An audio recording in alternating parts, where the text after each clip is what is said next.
And the students and I were all fascinated with that concept of identity, but like, what was it, right? I mean, if you could see an identity, what would it look like? What form would it take? And we puzzled over this over and over, and actually with some frustration. Erikson describes identity as, it's this pattern or this amalgamation of things, this arrangement of the self. And it does all these things for you, does identity. It gives your life purpose. It situates you in the world. It integrates your past with your imagined future. It brings in your skills, and it does all these things. But yeah, what is it though? Sure. Great. So, hello everyone, and good evening or afternoon or morning, wherever you happen to be on the globe. Thank you all for joining us. My name is Elli Schachter. I'm from Bar-Ilan University in Israel. I'm president of ISRI, which is the International Society for Research on Identity. And I'm pleased to welcome you to our second webinar. And we have a special treat today. I'm thrilled and honored that we are hosting Professor Dan McAdams. Dan, so thank you so much for joining us. I'm sure Dan needs no introduction to those studying identity, as he is, among his other distinguished contributions, the founding father of the narrative approach to the study of identity. Still, for those of you who might not know or who might later watch this recording, I'm going to expand a bit. Dan is a pioneering figure in the field of narrative psychology and is currently serving as the Henry Wade Rogers Professor of Psychology at Northwestern, where he runs the Study of Lives research group. Dan's work focuses on understanding how we shape our identities through the stories we tell about our lives. His life story model of identity suggests that as adults, we give our lives a sense of unity and purpose by constructing and maintaining a life story, a story that helps us make sense of who we are, how we got to be who we are, and where we're going. But Dan's work spans much more than this. He has written extensively on personality. He's provided us with a general, innovative, broad view of personality with his New Big Five model, published with Jennifer Pals. And uniquely to personality theory, this model also accords a crucial role for identity in understanding personality functioning. And he has also studied and published extensively on generativity, which is another Eriksonian concept that many of us ISRI folks are quite interested in, as well as the author of a few fascinating in-depth psychobiographies. And Dan has published hundreds of research articles, more than a score of books, and is also past president of the Association for Research in Personality. And there's so much more. And on a personal note, I recall when I got stuck on my PhD research proposal, a teacher of mine, Amia Lieblich, said that I should read McAdams. And I went out and got this book. I don't know if you can see it. Our Intimacy in the Life Story. And this book was truly transformative in my understanding of Erikson and of identity, and ultimately also transformative to my life. So I wanted to thank you for that. And since we want to discuss many of these topics, which are quite broad and complex, I asked John Adler to join me. Hi, John. Hi. John Adler is professor of psychology at Olin College of Engineering and a senior lecturer at Harvard Medical School. He's the current editor of Personality and Social Psychology Review. At ISRI, we remember that John gave the keynote address at our 2023 ISRI conference at Tufts. And John is particularly suited to help me out as he's a former graduate student of Dan and studies narrative, identity, and psychological well-being, especially among people with disabilities. And his interest in stories is also as a writer. And John is a theater director and playwright, as well as a researcher and editor. So for the next 50 minutes, John and I will try and cover a lot of material with Dan, and then we should have about 15, 20 minutes for Q&A. And as I said before, please keep yourself muted for the first part. And once again, hello, Dan. I am so tempted to start out by asking you to tell us your life story, to think of it as a book with chapters and high points and low points, but I know that's not really appropriate. Still, it would be great if we could start out with a bit of personal background maybe you could share a bit about where you come from, perhaps your family, a bit of your growing up. What do you think brought you to study identity and narrative and generativity? Sure. Happy to do that. Thank you so much. It's great to be here. It's great to see people on the screen. So my life story is so boring and cliched. There are basically two chapters. The first chapter is the first 18 years of my life growing up in Gary, Indiana. I don't know how many of you know anything about that town. It's a steel city. West Steel was there for many years. I was not happy for the first 18 years, kind of bored out of my mind, really, wondering how did I end up in this place? Nobody in my family had ever gone to college, but I knew I would, and I got out. So, really, getting out of Gary was the theme. And I went all of 10 miles away to a small school in Indiana, Bezo University. And I've been a student and a professor, teacher ever since, going back to school every fall. And it's really two simple chapters, to tell you the truth, getting out of Gary being the theme. My interest in identity and narrative really it comes, I think, less from my personal life. And it was more an intellectual problem, actually, a problem in teaching. I started as an assistant professor at Loyola University after I got my degree. And I was teaching classes in developmental psychology, and I would organize them around the ideas of Erik Erikson, whose theory I just adored back then and still do to a certain extent. And we would talk about the 8 stages of development as Erikson conceived them. And we spent, of course, a lot of time on identity and the 5th stage, identity versus role confusion. And the students and I were all fascinated with that concept of identity, but like, what was it, right? I mean, if you could see an identity, what would it look like? What form would it take? And we puzzled over this over and over, and actually with some frustration. Erikson describes identity as, it's this pattern or this amalgamation of things, this arrangement of the self. And it does all these things for you, does identity. It gives your life purpose. It situates you in the world. It integrates your past with your imagined future. It brings in your skills, and it does all these things. But yeah, what is it though?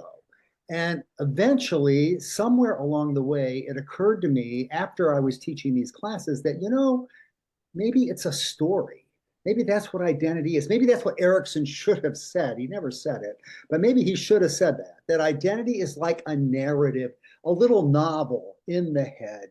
And that we're all like these 19th century Victorian novelists out there, which I was very much enamored with at the time as well, creating these stories in our minds with chapters and scenes and high points and low points and turning points. And it's the story in our head as it evolves over time that enables us to integrate our reconstructed past and our imagined future. So that was the original kind of idea. And it was to solve a problem in teaching because I didn't really know how to convey to my students what I felt the meaning of identity might be. Dan, I'm going to jump in here. And Elli, thank you for inviting me to be part of this. It's really very special. So Dan, you've told us a little bit about your story and how you got here. Could you now tell us a little bit about the story of the work? So since those early days, what do you see as sort of the chapters or the milestones in the history, in the story of research on narrative identity?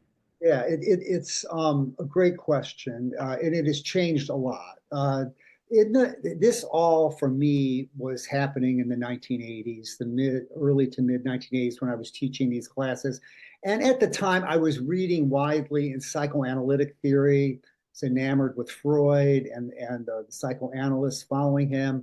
I was also reading a lot in the humanities and philosophy. I've always been a humanist in many ways and interested in novels and so forth. So people were writing about stories back then. I mean, it wasn't like I was the only person thinking these kinds of things. Paul Ricoeur, indeed, had talked about identity in narrative terms going back a few years before. So all that was in the air. And as I originally conceived it and tried to sell the idea within developmental and personality psychology, I really thought of it kind of naively, I think, as like a novel, fully formed, or not fully formed, but like you're writing it right now, the great American novel. Being very American in my thinking about this, and it's in your head, and it's like in there somewhere. And I didn't think much about like how it got in there or what the context was for all of this. It was more about the text, and I think that was because, in part, my training as a humanist was grounded in this idea that it's all in the text. You get whether you're reading Dostoevsky's Crime and Punishment or a poem by Emily Dickinson, or if it's a person's life story, it's the text. So you just focus on the text and you deconstruct it. You try to find what the themes are and the structure, and you don't think about where the text came from, how it might develop.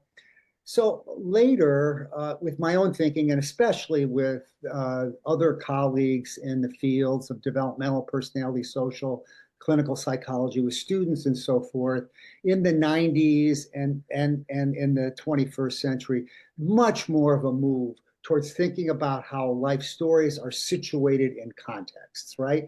They get created in interpersonal spaces. We don't go off to the mountaintop and figure out our life story and then come back and share it. It's more like an everyday talk, the way Kate McLean has written about it, the way Monisha Pasupati has written about it.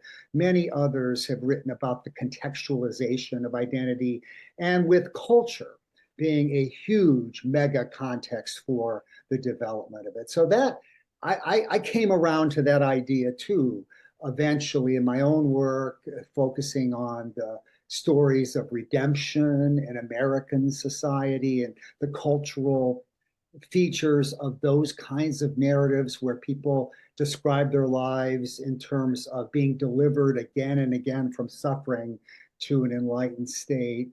So that it becomes part of it, and over time, the concept has gone in many different directions, and it's proven to be surprisingly applicable and elastic. And so you find in your own work, John, I don't have to tell you, but I mean, your groundbreaking work on narrative in psychotherapy and how the stories people tell about their lives and about therapy have certain themes in them that may predict over time increases in well-being and alleviation of symptoms, even over the course of psychotherapy. I mean, that was a big breakthrough, one of the first pieces to get narrative identity into the clinical context. But now we have people like Maisa Lind and Rafi Cowan and others studying personality disorders and how it is that people afflicted with personality disorders, what kinds of stories do they create? The lack of coherence in those narratives and so forth. Stories. And will you say just a little bit, Dan, about the relationship between theory and empirical science and how that's evolved over time, right? This started as a richly elaborated theory, and there's sort of a dance between the theory and then the scientific testing of the theory or non-scientific ways of thinking about the theory over time. Yeah, the theory was always way ahead, and in some cases, the theory was like too far ahead, in the sense that it was not supported by much research at all. That book that Elli held up there, Power, Intimacy, and the Life Story. I love that book. It was my first book, but it's embarrassing. It's cringy to read it now in some ways. There are some great moments in it, but goes so far beyond the data. I mean, a lot of things I just cooked up. I think, well, it seems like it should be like this. It should be like that, right? Over time, my own work has become much more tethered to empirical realities. And so there's some ideas in the book, the Power, Intimacy, and the Life Story, that just never went anywhere because they were kind of cool, but they really didn't have much empirical grounding. So I think there was this big burst of theorizing, and it wasn't just me, other people writing at the time about self-defining memories, for example, Jefferson Singer. That's a kind of a narrative identity idea. I think the theory was ahead of the research there as well. Bertram Kohler, a vastly underestimated, underappreciated psychoanalytic writer, lifespan writer in the 1980s, before me, was writing about narratives and psychoanalysis and how that might be linked to identity. Very theoretical, very rich, not a lot of research on it. I think it took about a decade or two before people in personality, especially, which is, I guess, my main home discipline, personality psychology, started to see ways in which they could use narrative ideas to generate research. And somewhere then in the turn, into the 2000s, the research started picking up, and then it would feed back and have impact on the developing theory. It's something kind of like that, I think. Do you think the idea itself of identity as a life story is a modern idea? I used to think that, and sometimes I do still. There is Roy Baumeister has written about this and others on the history of identity and the idea that with the modern age, we no longer completely link our identities up with institutions, with traditions, with authority that comes from outside, that each of us sort of sees our lives as somewhat of our own creation, and we can't fall back on, completely at least, on these traditional sources to define ourselves. It's very much, I think, an existentialist idea that you create yourself anew and so forth. And so is that, how do we do that? Well, we do it through creating a story. There is something, I think it has a kind of modernist quality to it. But that said, I mean, go back to, St. Augustine's Confessions, written, 1,500 years ago or so. And that's St. Augustine in the Catholic tradition is describing his life as a narrative. He seems to be suggesting that this is who he is and how he's come to be. So there may be something ancient about certainly there's the idea of stories goes way, way back and is cross-culturally universal. The idea that my life might be conveyed via a story seems like something that could be told and thought in many different cultures going way back in time. But maybe putting so much emphasis on it now and seeing it as such an all-encompassing, self-defining enterprise, that part might smack of modernity. Mm-hmm. I wanted to follow up on what you mentioned before about how you came up with the idea of identity as a narrative through teaching. And I was thinking of our last webinar was with Jim Marcia. And that's the other big strand of research in identity. And I was wondering how you see your model as differing from Marcia's model, from the status model, or other neo-Eriksonian perspectives that study exploration and commitment. How would you conceptualize the relationship between your model, the model of a story, and the model that looks at identity as processes that could be not with stories, sort of exploring roles and committing to them? Yeah, there's a number of points there. First of all, I came upon Marcia's work also through teaching. I didn't know anything about his work when I was in graduate school. I didn't know anything really about the idea of identity in graduate school, to be truthful. My research was in a very different area. But once I started teaching at Loyola, and before that, I had a one-year gig in Minnesota too, at St. Olaf College. I put the organization of Erikson into the thing, and I thought, well, who studies identity? And one of the grad students that I met back then at the University of Minnesota said, Marcia. I didn't know who that was. I thought it was like Marcia who? I thought it was, Marsha, Marcia Smith. And he goes, no, Marcia. So you got to read Marcia. So I read Marcia's work and I go, whoa, this is a revelation.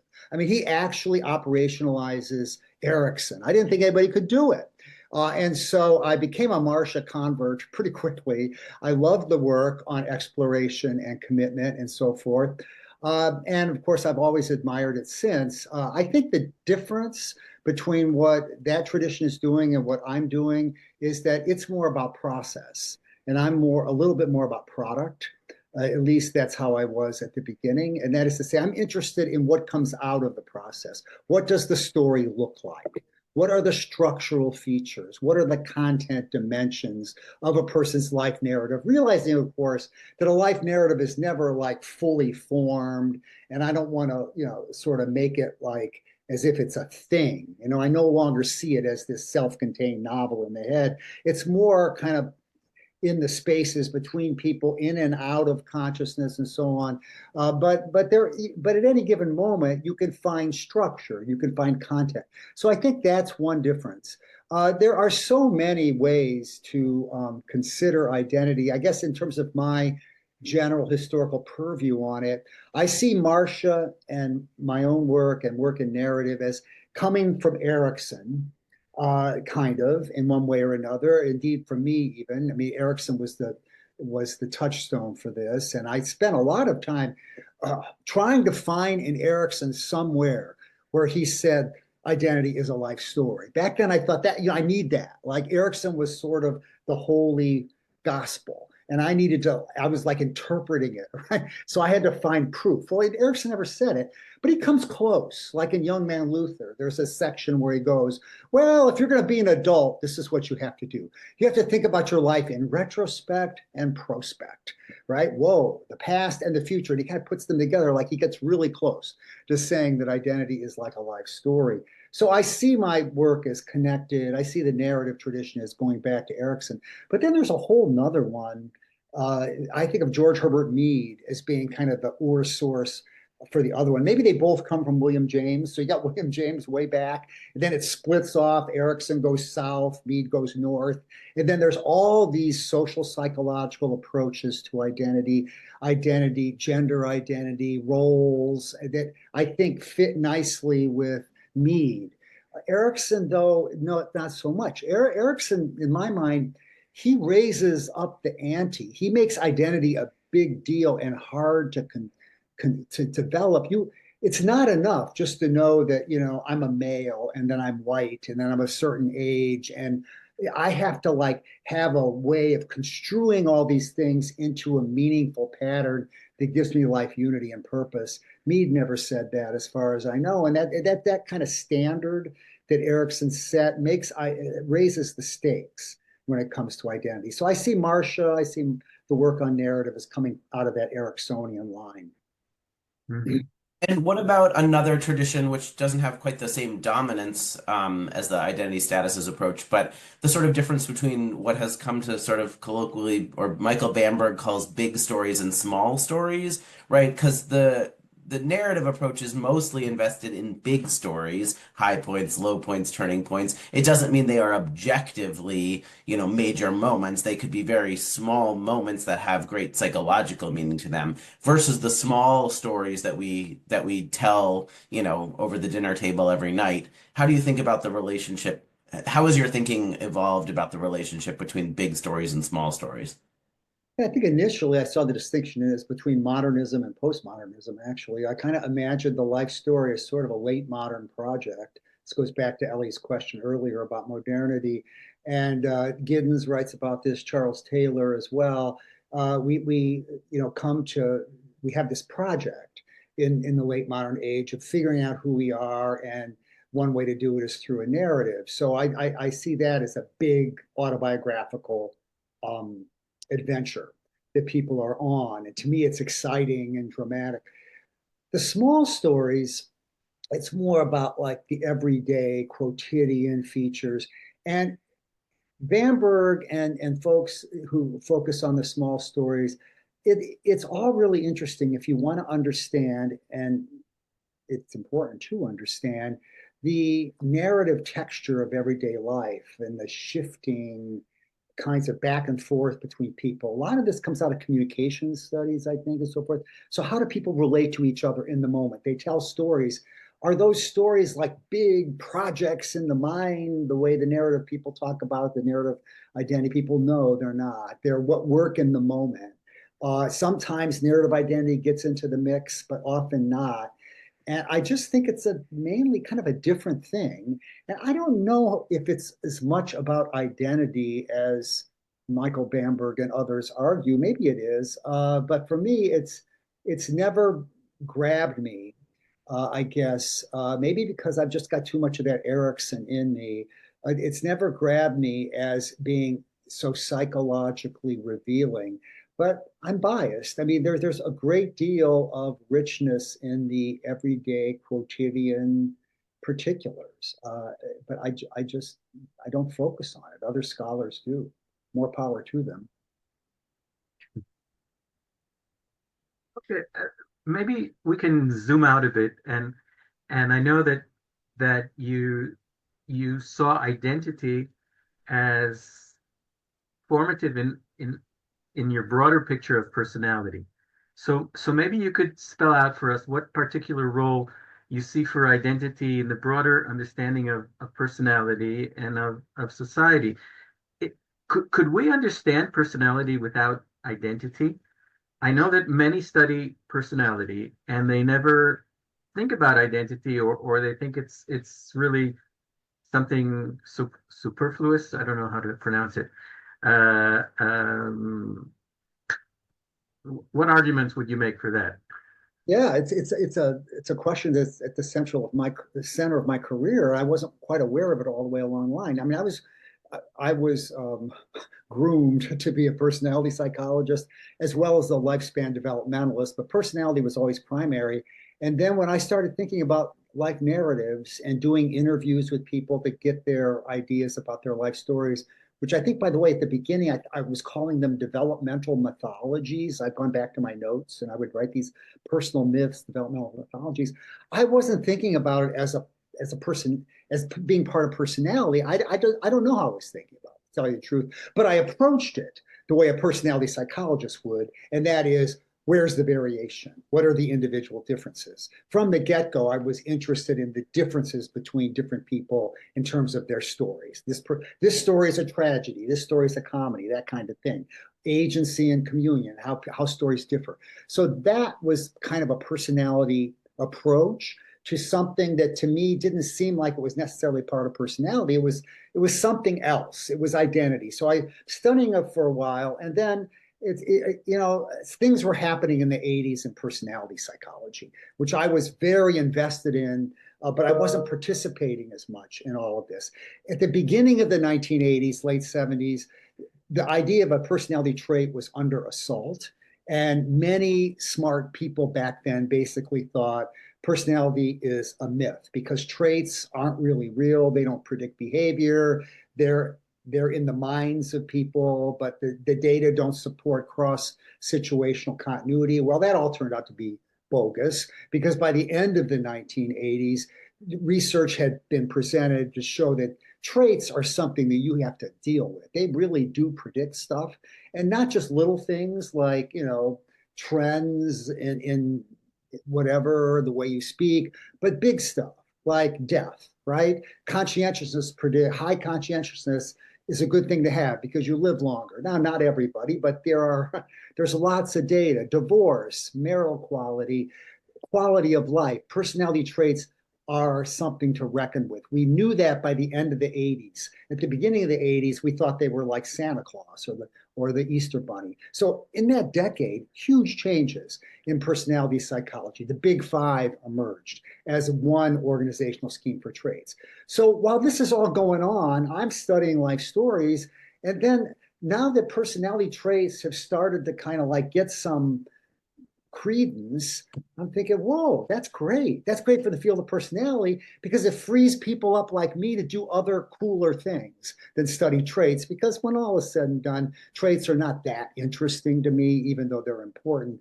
And I got to thinking, well, what are the limitations of a trait approach? And among them were the idea that it doesn't get at meaning very much. And so gradually I started to think about ways in which, maybe personality psychologists would be interested in this thing called the life story model of identity.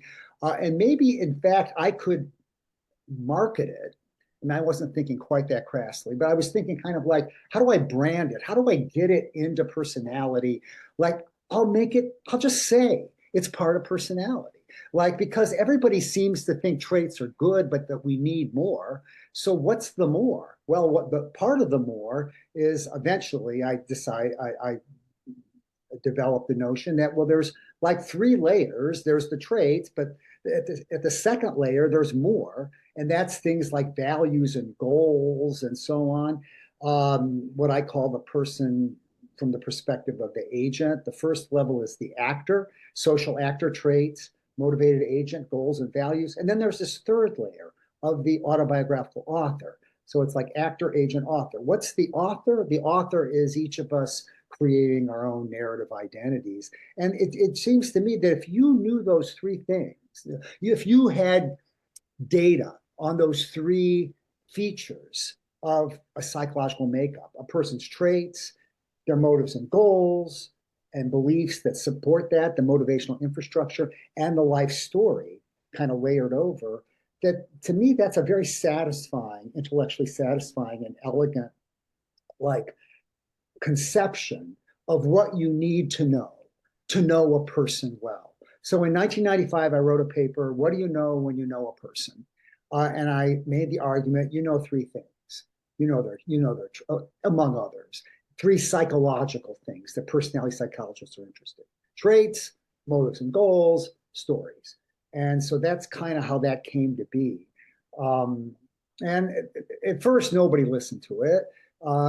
It's kind of interesting. But then it turned out that as the trait work just became more and more dominant, which was a good thing, people were more and more motivated to say, okay, now that we know that traits exist, what else? So how do you think today about the relationship between identity research, or like what's its positioning relative to the field of personality, and then other perspectives, social psychology, which has a whole wing of research focused on self and identity, developmental psychology, clinical psychology, and then sort of thinking broadly about the field of psychology? What's sort of the positioning of identity research? What should it be trying to do? What can it contribute to the field uniquely?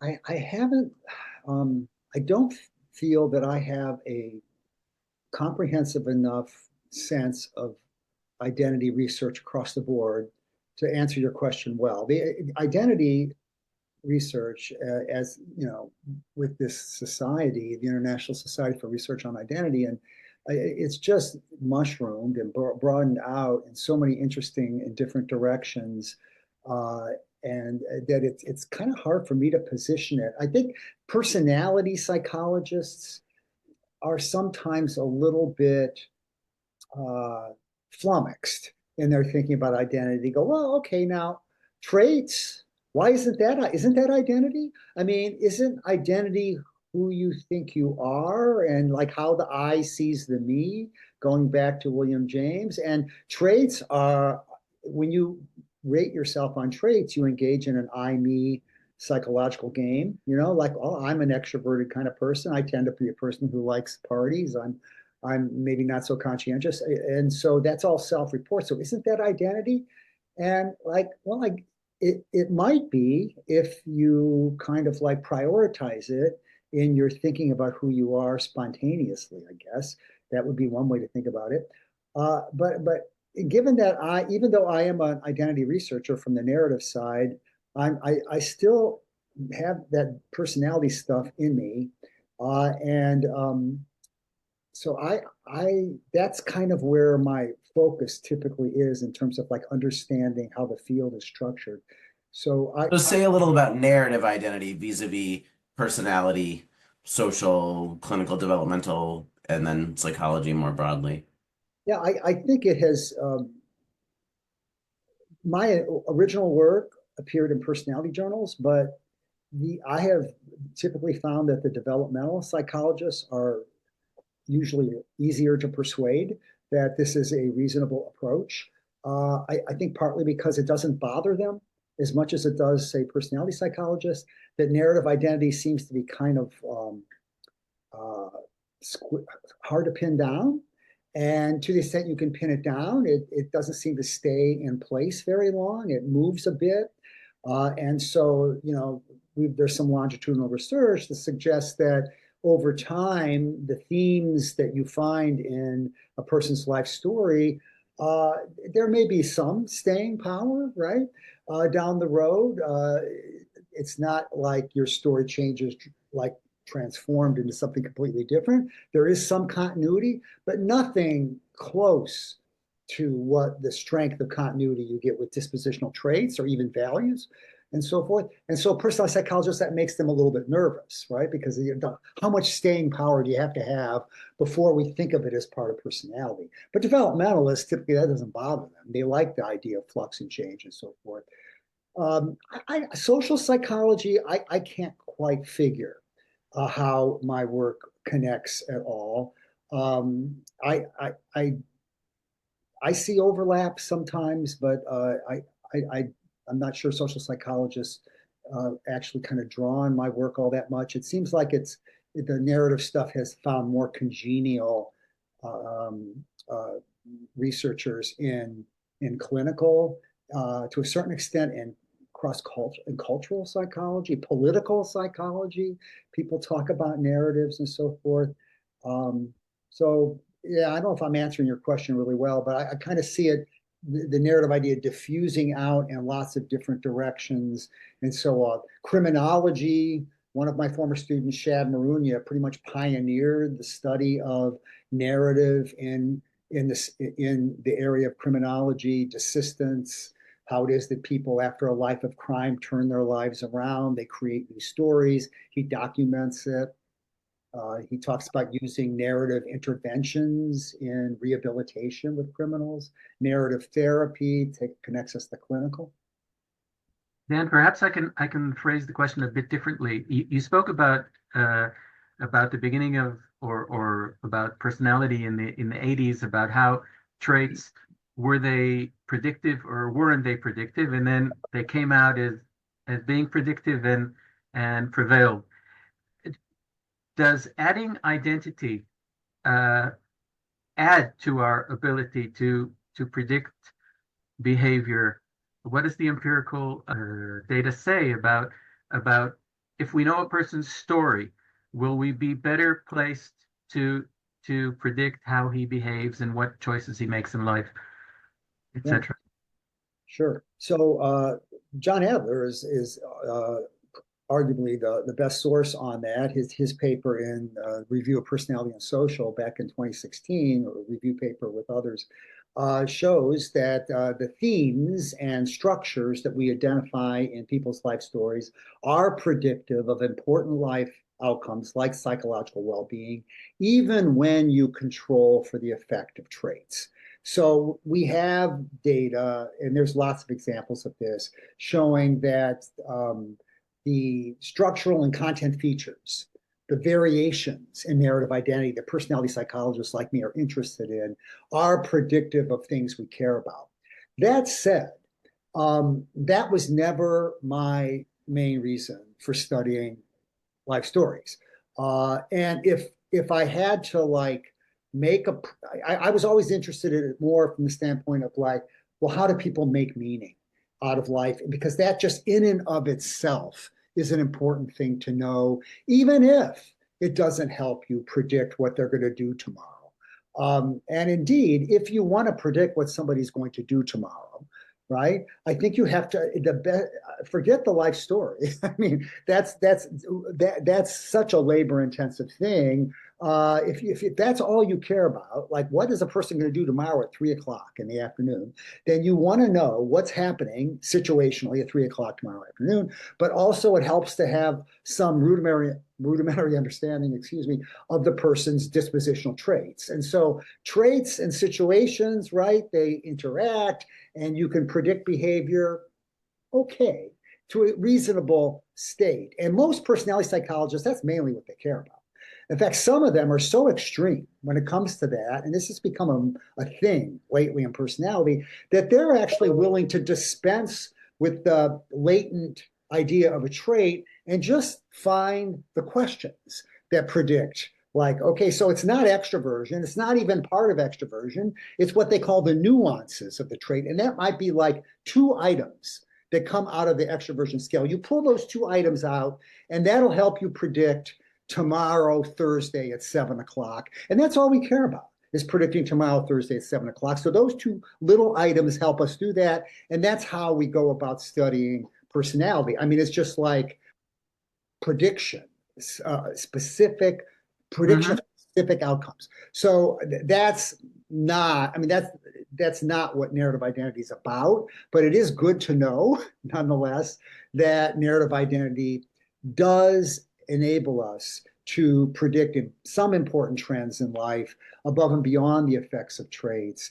And for me, they give us this broader kind of like understanding. Ultimately, for me, and I'm not like, I can't speak for other personality psychologists, but for me, these constructs are useful ultimately if I can apply them to the individual life. And so, like in case studies, I've written about George W. Bush, Donald Trump, others. I use narrative identity concepts to help me understand them. I'm not predicting their behavior. I'm sort of trying to make sense of the aftermath of it. We'll be Yeah, we getting. wanted to ask you about psychobiography, both as Usually, sort of get to the Trump much more quickly than this, but yeah. Yeah, we wanted to ask about, what is the role of psychobiography in psychology today, right? It seems that some of the origins of the field were sort of psychobiographical in their nature, right? Some of Freud's early case studies look psychobiographical in a certain way. So, can you talk a little bit about the role of psychobiography, both in personality psychology, but also just in the field of psychological inquiry? What role does it have? And also thinking a little bit about the difference between exploring eminent individuals, which you've done with several U.S. presidents, versus everyday people. Yeah. Well, I think in particular for personality psychology, the case study method, the application of ideas to the individual case, the origins of the field go back to that Gordon Allport, for example. And I know when I was in graduate school, David McClellan gave the first lecture I ever heard on personality science, and it was in our program. And he started with the case, the idea of the case. It all goes back to the case, and that stuck with me, the idiographic approach. And personality psychology has always wrestled with, well, how do we use both the nomothetic and the idiographic? And we really haven't resolved it at all, but nonetheless, it's a tension in the field. With respect to psychological inquiry more generally, I think there's less of a connection. But I think it's always useful. You'll find this in cognitive psychology and clinical and so forth, to use cases to illustrate things. Ideas can come alive in the context of a case, and you see that occasionally in these other fields. Going back to the personality science side of it, personality psychology side of it, and so forth, narrative identity really helps make case studies and psychobiographies more interesting than they once were. I mean, if Erikson, even Erikson was subject to this. I mean, the early psychobiographies were almost exclusively Freudian, psychoanalytic. There were some great insights in some of them. I still think Young Man Luther and Gandhi's Truth are both masterpieces, but there was a lot of not so great psychobiography for many years. And it kind of, I don't want to say it died out totally, but it kind of did. there wasn't much happening for many years in psychobiography, and now it seems to be enjoying something of a renaissance. And I think part of that is that narrative concepts help people uh, understand the whole person, but there's other reasons too. For me, I'm kind of predictable on psychobiography. I take the three layers of personality: actor, author, actor, agent, author, and I try to understand George W. Bush, Donald Trump, from those three perspectives. And for me, it's given me insights that I wouldn't have had otherwise. I'd like to ask you a bit more about generativity. It's one of the topics I like a lot. And I was wondering, when everybody talks about Erikson, everybody focuses on identity, but you were one of the first who sort of broke out of the just identity sort of view on Erikson and went over to generativity. Why did you pick generativity? I was And always interested in it. Even when I first read Erikson, so I probably in my early 20s, I thought generativity was actually the coolest of the 8 stages. I think it appealed even more than identity. It appealed to my kind of emerging adult kind of sort of fascination with what is a heroic life? What is a good life? How do you have an impact going forward? I had this very romanticized view, I think, of lives where certain people step up and they do amazing things with their lives that have impacts on generations to come. And Erikson's generativity must link to that some way. And right in there, in my graduate school years, I read Ernest Becker's Denial of Death, which was a revelation to me. And Becker talks about heroism as a universal human inclination to defy death, or to, in some ways or another, uh, create legacies of the self and the world that outlive you, as a way of kind of defying death. And I thought this is just such a heroic idea. And it's so much like generativity, isn't it? And I don't think anybody really put Becker and Erikson together, but to me, from early on, they just seemed like they were both saying the same thing. And so then I started doing the life story work, and I had this other thing going where I thought, well, these life stories are so interesting, and people do talk about generativity in their life stories. In that book that you held up, Power, Intimacy, and the Life Story, I have a chapter in there on generativity. I argue that the generativity script, which I see as a person's vision for how they're going to leave something behind, that's part of the life story. I make that argument. Well, at that point, I'm also thinking, if I'm going to make arguments like that, I really should figure out how to measure individual differences in generativity, and there wasn't much out there. And so, working with Ed D. St. Alban, one of my first students, we put together what we call the Loyola Generativity Scale, drawing from Becker and Erikson and other writers. John Cotree was another one who wrote a book called Outliving the Self, which was tremendously influential. And so I kind of had that line of research going, and I liked it because it took me back to my roots as a personality psychologist. It was like scale construction. It was construct validation research. What does this thing predict? What are its psychometric properties?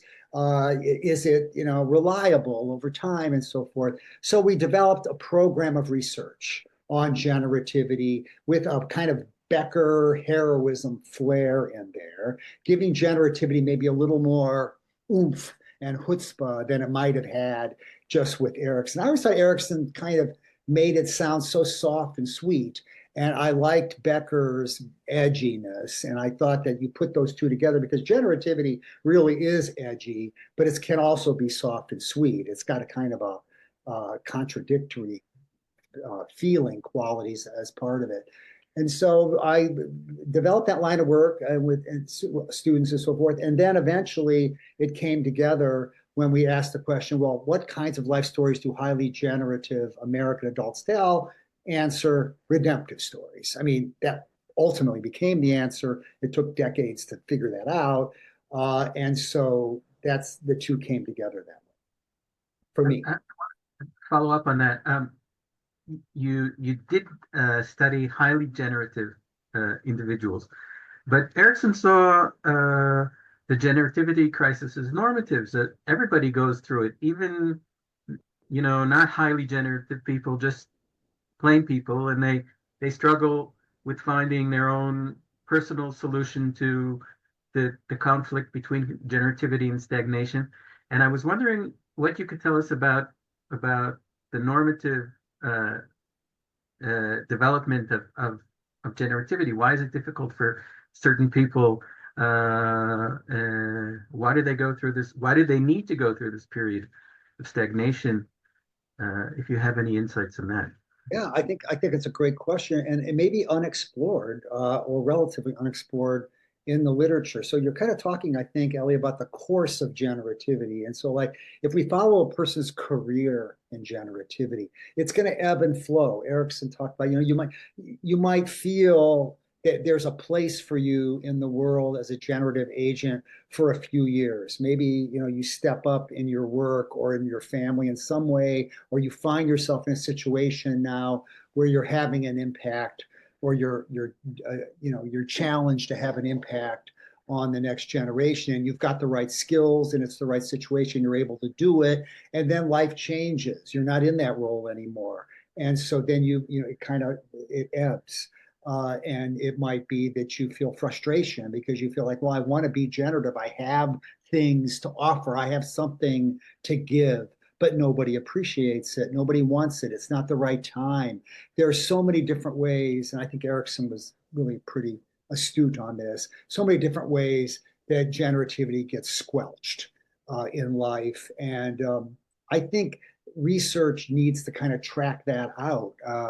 It's so much also like connected to externalities, like your economic well-being, the social support, the community you live in, the ways in which your culture does generativity. So, for example, in American society, one way in which people do generativity is that they involve themselves in volunteer work.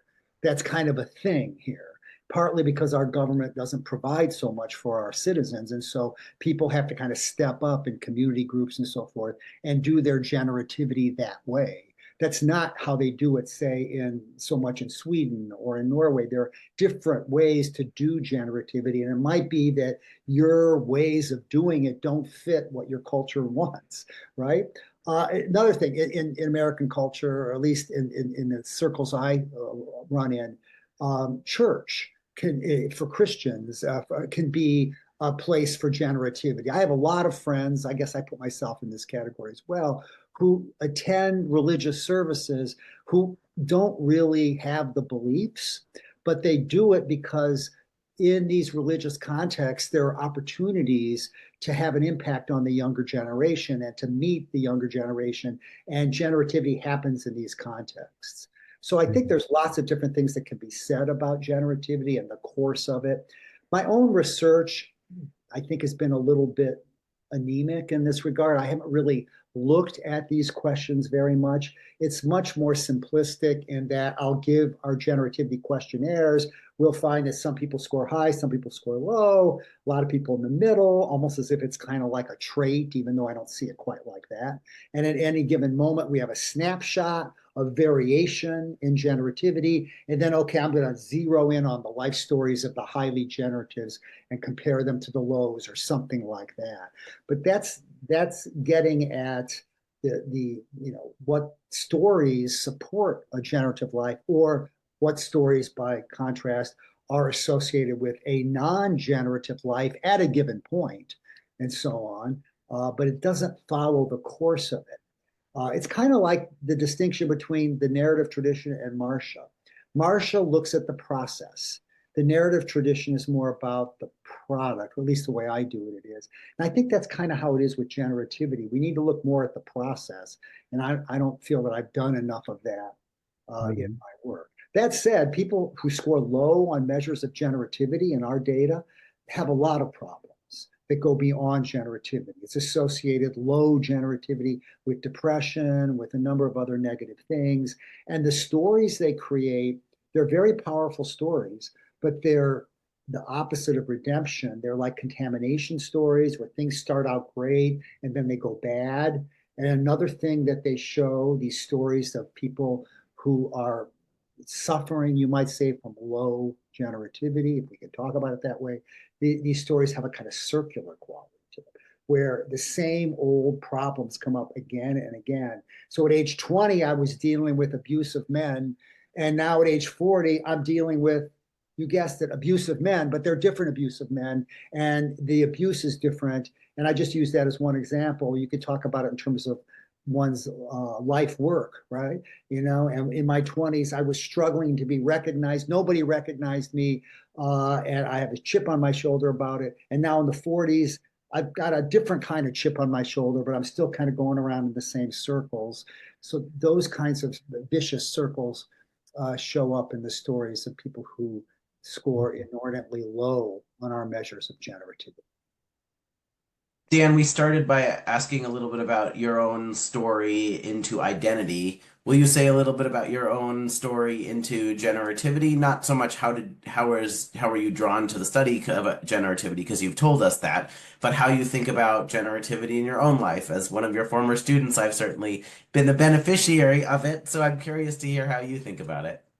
Yeah, generativity has always been congenial to my life in a way that identity isn't as much. I mean, I don't spend a lot of time thinking about who am I. I never have. I'm moderately introspective, I think, on those kinds of things, not as much as many psychologists who spend lots of time trying to sort out who they are. I don't really feel that I've gone through much like that. I mean, it's not like identity foreclosure. Thank God James Marcia isn't here to say that's an identity foreclosure, Dan. I think I did some exploration and commitment, but not so much. It wasn't a big deal. But generativity, yes. I've been concerned about it. I've been interested in it for a long time, and personally, it resonates for me. So I love teaching. I love being with young people. They just fascinate me, even when they frustrate me. Every once in a while, I'll say something and they'll say, "Whoa, that's pretty smart," and that keeps me going for like 2 weeks. So I don't need a lot of reinforcement on that, just a little bit.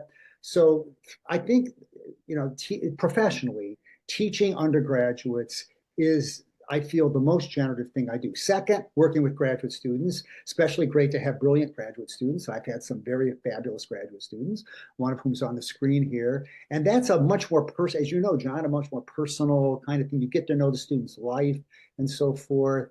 And it's more reciprocal because it goes both ways.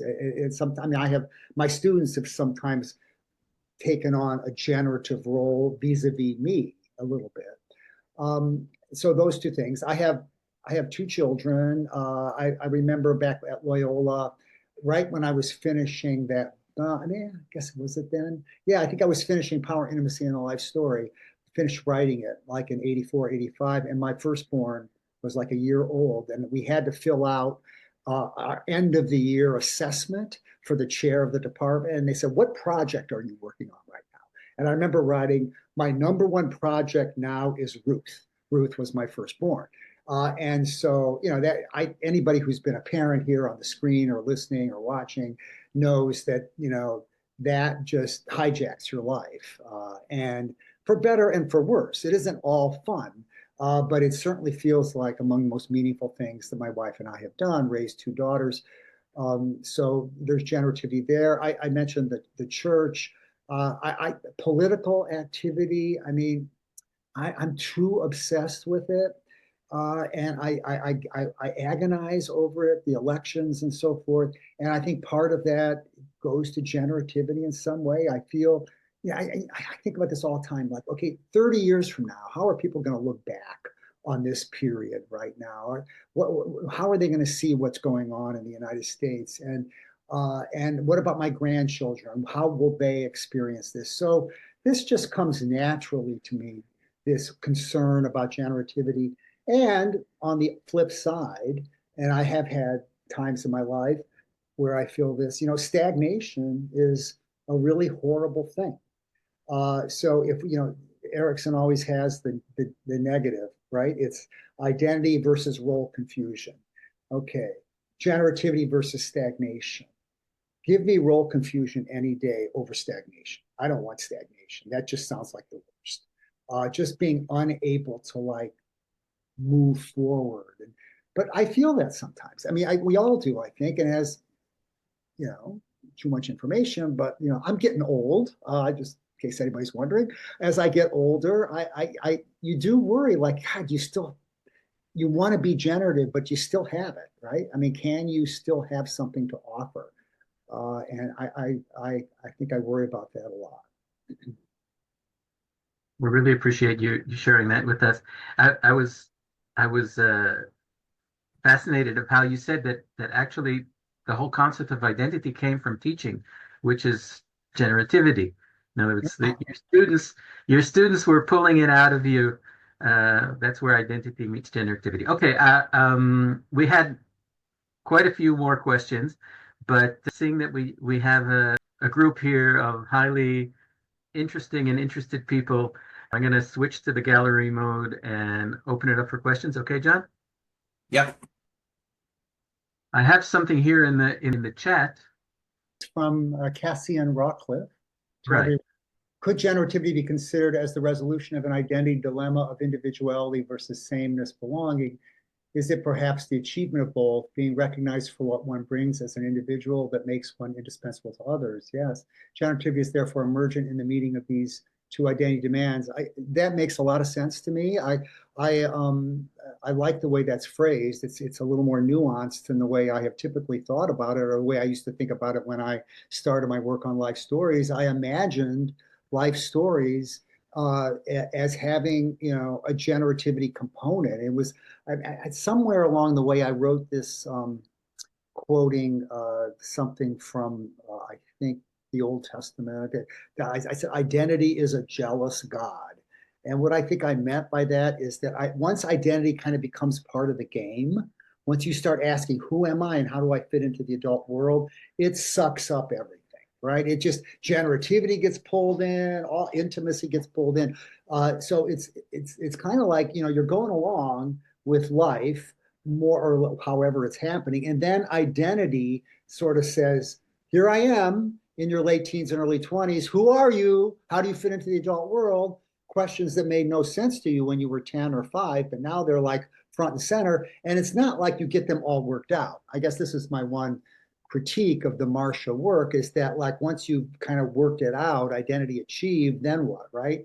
I like the life story perspective because the story's always changing, your identity's changing. And as this, I think, as this selection in the chat from Cassian suggests, generativity kind of becomes part of it. So generativity is like emergent in the meeting of various identity demands. I think it's very much, I think there's really something to that idea.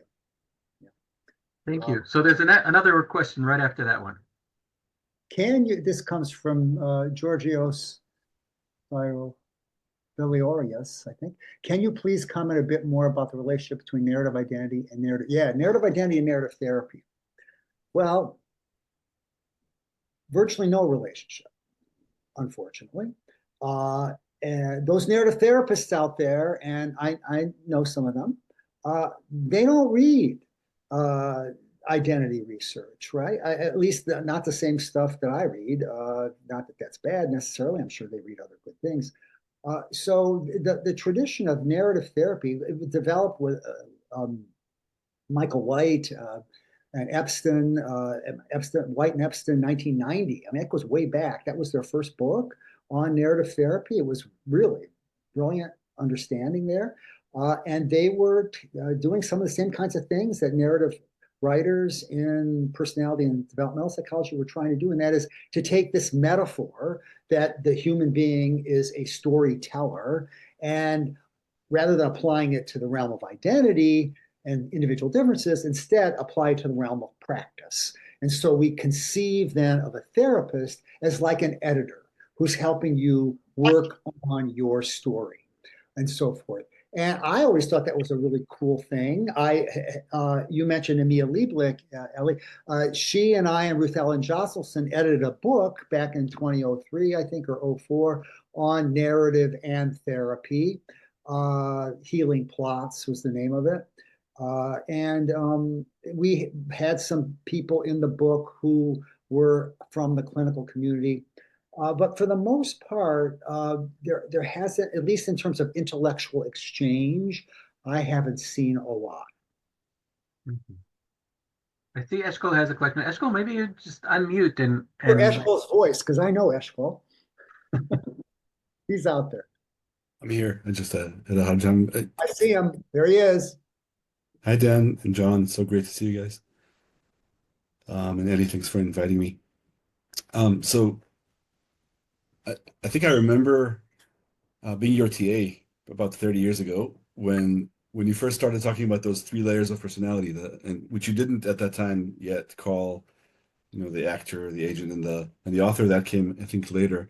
And what I've been hoping to get a chance to ask you, and so this is the perfect moment for me to unmute and ask, is how do you, or do you link those three layers to the idea of the self as known and the self as knower, the I versus the me in William James's language, or do they not map onto each other at all? Uh, I guess here's how I see it. I see the I and the me as overlaying all three. So in a sense, from a kind of the reflexive perspective of identity being a certain kind of me that the I constructs, um, from the standpoint of the actor as an I construct myself, my me, as in terms of my roles and my traits, characteristic roles I play, and the way in which I play them. So I can think about myself as a social actor, as being out there in the world interacting. And I think, by the way, this is the most fundamental of the three perspectives. I mean, we are social actors first and foremost. Even when we come out of the womb, even though we don't know what we are, people are treating us as if we're on stage. They're watching us in the theater. They're watching our every move. They're going, whoa, that one looks friendly. That one has this. Look at how he moved his eyebrow. I mean, people are fascinated with the movements of the baby. Eventually, we start like getting some insight as we grow up into what it is that other people see in us. And we start to see it in ourselves. And so, from the standpoint of James's distinction between the knower and the known, you have that dynamic happening at each of the three levels. The actor knows itself in terms of traits and roles. The agent knows itself in terms of its agenda, which for the future, which includes motives and goals and values and where my life is going and what I'm going to achieve or hope to achieve and what I fear I won't achieve. And the author knows itself from the standpoint of an integrative story that reconstructs the past and imagines the future. So James is foundational in this in terms of the I, me plays out at each of the three. thank you. Dan, there's a question here from Anna Benedict. Anna, do you want to say hi, or shall we just read it out? Sure, I can read it. Hi. I am a grad student at MSU working with Dr. Raffles Cowan. And so, yeah, my question is like, what is the relationship between creativity and generativity? I assume that creativity is kind of like a subset of that, but I'd be interested in hearing your thoughts. And then also, to what extent could having a creative practice strengthen or weaken a person's identity? And on the weakening front, I'm kind of thinking of like the potential role confusion that could result from, somebody having too many moving parts in this machine of narrative that they're creating for themselves. So yeah, I'd be really interested in hearing your thoughts on that. Thank you, Anna. So in writing about generativity in the early days, I read a lot about creativity and tried to kind of bring it into it. And I don't have a full sense of how they're related, but this is usually how I kind of think about it, that generativity can be expressed through in three modes, through creating, and that would include procreating there as well. So you're making something. Then there's also the mode of sustaining, passing things along, right? So people can be generative in ways where they don't create necessarily, but they take what's there and they transmute it and pass it on to the next generation. Think of a teacher maybe, or passing on religious traditions or technological insights and so forth. And then there's also the part of generativity that involves letting go. And that is when you've either created or sustained something or someone, but you can't control it. And this is the rub, among many, in the whole business of generativity. Because on the one hand, it's it can be an expansive self, like asserting kind of act, right? I think of the Old Testament story, God creates Adam and Eve in his own image. I mean, talk about narcissism. That's like, they're going to look just like me, right? In my image. That's what I created. But then you know what happens, right? They go off and do their own thing.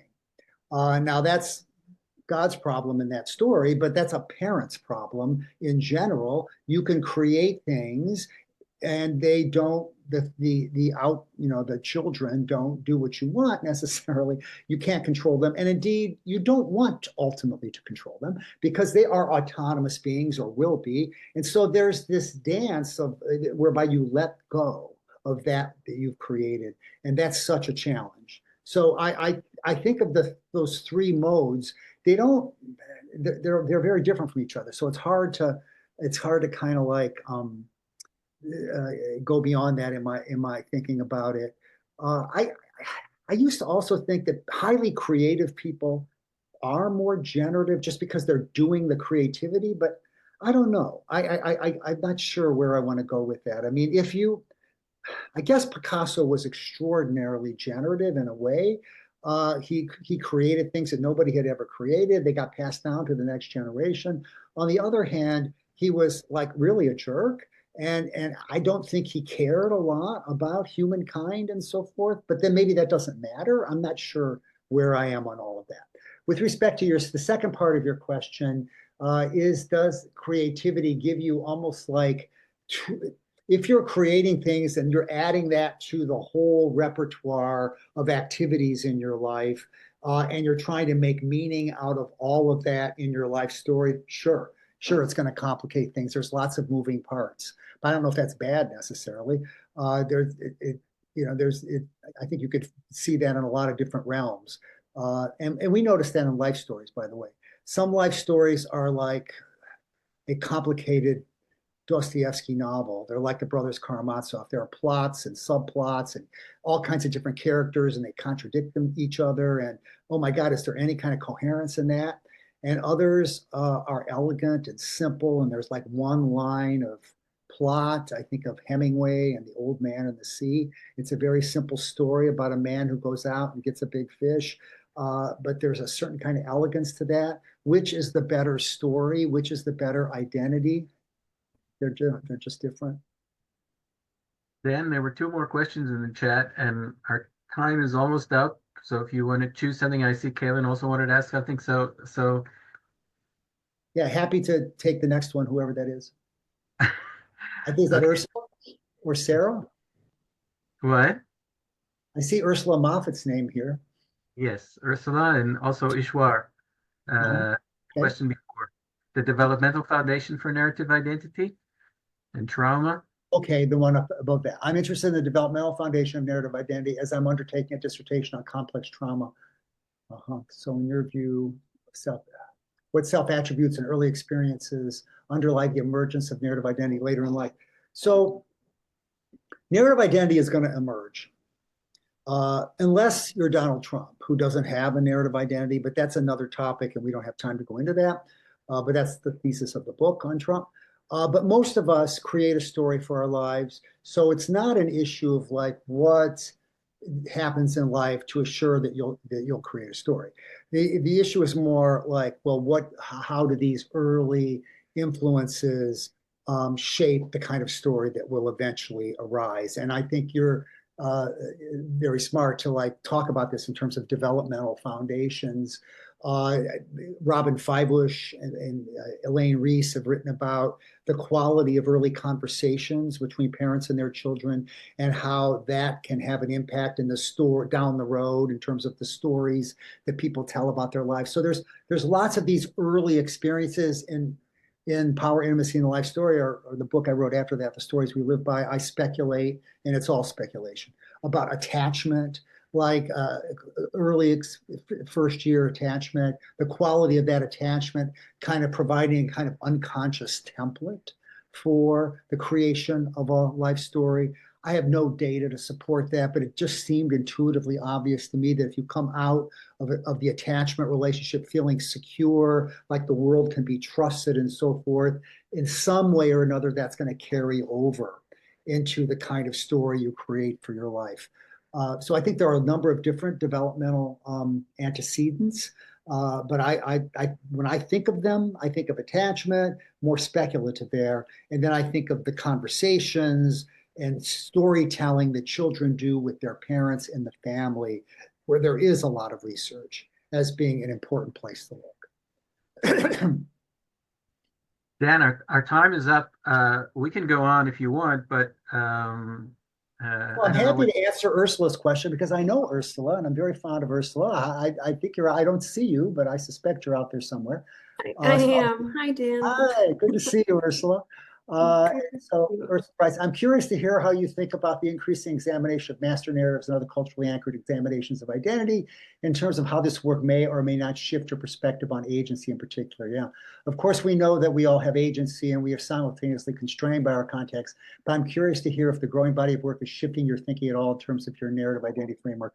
I think it already has shifted quite a bit. I mean, the work on master cultural narratives is really important and increasingly of interest. I note that my students, when I present work now on narrative identity, I start out with the narrative identity. I do the developmental stuff with it. I talk about the redemptive self, and then I get into master cultural narratives. They love the master cultural narrative stuff. They all want to write about it. They think it's really interesting. They can apply it to their lives and so on. So I think what among many things, what the master cultural narrative perspective suggests is something that I don't think I fully understood way back in the 1980s, and that it kind of dawned on me gradually over time, and that is that we are not the sole authors of our lives. Back in 1984, when I was writing Power, Intimacy, and the Life Story, it just seemed like an empowering idea. So much of psychology was like not paying any attention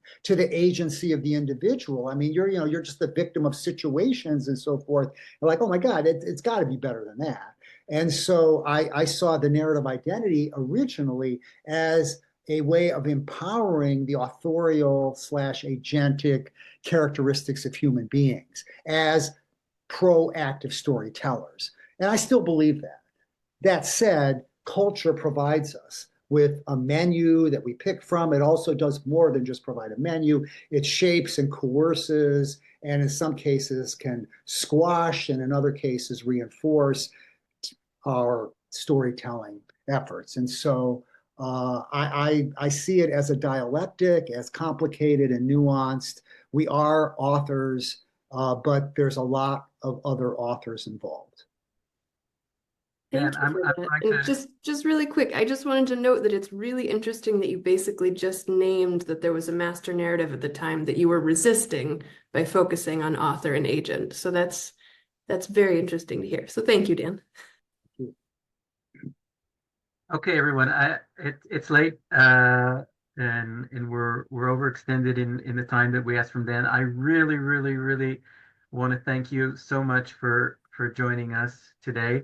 It was a fascinating session, and we learned so much from it. And I want to thank John for helping out. It was a pleasure, and all of you for coming. Heads up, in 2 months, Lizanne Demour will be facilitating something on narrative identity and memory, a session which we'll tell you about when it's finalized. And please, whoever's not signed up to get our notifications about future events, I put a link in the chat. And once again, thank you all. And Dan, thank you so much. And I hope we get a chance again to discuss some of these topics. Thank you very much. It's great to see you. Great. Okay. Thank you very much.